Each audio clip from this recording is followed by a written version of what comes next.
কতবার যে আমি তোমাকে স্পর্শ করতে গিয়ে গুটিয়ে নিয়েছি হাত, সে কথা আমার ঈশ্বর জানেন।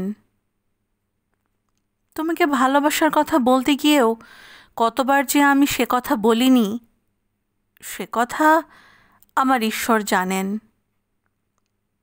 তোমার হাতের মৃদু কড়া নাড়ার শব্দ শুনে জেগে উঠবার জন্য দরজার সঙ্গে চুম্বকের মতো আমি গেঁথে রেখেছিলাম আমার কর্ণযুগল।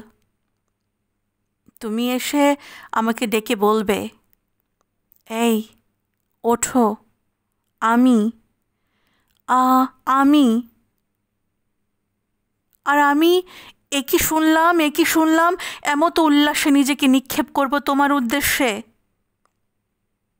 কতবার যে এরকম একটা দৃশ্যের কথা আমি মনে মনে কল্পনা করেছি, সে কথা আমার ঈশ্বর জানেন। আমার চুল পেকেছে তোমার জন্য, আমার গায়ে জ্বর এসেছে তোমার জন্য। আমার ঈশ্বর জানেন আমার মৃত্যু হবে তোমার জন্য। তারপর অনেক দিন পর একদিন তুমিও জানবে আমি জন্মেছিলাম তোমার জন্য, শুধু তোমার জন্য।